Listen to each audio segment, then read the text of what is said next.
Insiden keselamatan pasien. Insiden keselamatan pasien adalah setiap kejadian yang dapat mengakibatkan atau berpotensi mengakibatkan cedera pada pasien akibat tindakan atau sistem pelayanan kesehatan, bukan karena penyakit dasar pasien. Jenis-jenis insiden keselamatan pasien. Pertama, kejadian sentinel yaitu kejadian yang mengakibatkan kematian atau cedera serius. Contohnya sebagai berikut. Kematian yang tidak terduga, termasuk, tetapi tidak terbatas pada kematian yang tidak terkait dengan sebab alamiah dari penyakit dan penyakit yang mendasari pasien. Sebagai contoh, kematian dari infeksi pasca operasi dan emboli paru yang didapat di rumah sakit. Kematian atas bayi cukup bulan, dan bunuh diri. Kehilangan fungsi tubuh pasien yang luas dan permanen yang tidak terkait dengan perjalanan alamiah dari penyakit atau penyakit dasarnya. Salah lokasi, salah prosedur, salah pasien ketika operasi. Penularan penyakit yang kronik atau fatal akibat infus darah atau produk darah atau transplantasi organ atau jaringan yang terkontaminasi. Penculikan bayi atau bayi dipulangkan dengan orang tua yang salah. Pemerkosaan, kekerasan di tempat kerja seperti penyerangan, menyebabkan kematian atau kehilangan fungsi tubuh yang permanen, atau pembunuhan yang disengaja atas pasien, anggota staf, dokter, mahasiswa kedokteran, siswa latihan, pengunjung atau vendor pihak ketiga ketika berada dalam lingkungan rumah sakit. 2. Kejadian tidak diharapkan, KTD, adalah insiden yang menyebabkan cedera, meskipun tidak fatal. 3. Kejadian nyaris cedera adalah kesalahan yang terjadi tetapi berhasil dicegah sebelum mencederai pasien. 4. Kondisi potensial cedera, KPC, adalah kondisi berisiko, meski belum sampai menjadi insiden. 5.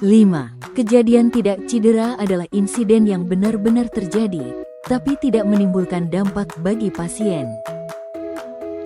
Mengapa harus lapor insiden? Karena merupakan budaya keselamatan, pembelajaran dan perbaikan sistem, pencegahan insiden berulang, mendorong transparansi dan akuntabilitas, kewajiban melapor sesuai standar akreditasi rumah sakit dan Permenkes nomor 11 tentang keselamatan pasien. Apa saja yang harus dilaporkan? Insiden yang dilaporkan adalah kejadian yang sudah terjadi, potensial terjadi ataupun yang nyaris terjadi. Siapa saja yang membuat laporan? Siapa saja atau semua staf RS yang pertama menemukan kejadian atau insiden atau yang terlibat dalam kejadian atau insiden. Bagaimana jika terjadi insiden? 1. Beri bantuan dan tolong segera. 2. Buat laporan kejadian maksimal 2 kali 24 jam. 3. Serahkan ke atasan langsung. 4. Atasan langsung memeriksa laporan dan melakukan grading risiko. Risk grading matrix berfungsi untuk 1. Memetakan risiko terhadap probabilitas, frekuensi dan dampak konsekuensi. 2. Sebaiknya digunakan bersama oleh pihak klinis dan manajemen untuk menilai insiden atau risiko.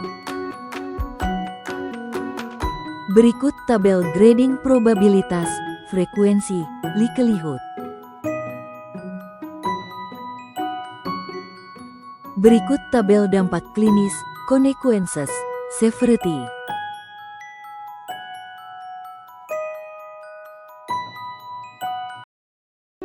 Berikut tabel cara penilaiannya.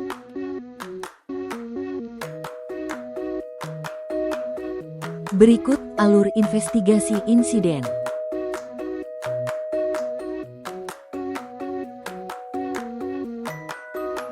Bagaimana jika grade biru atau hijau?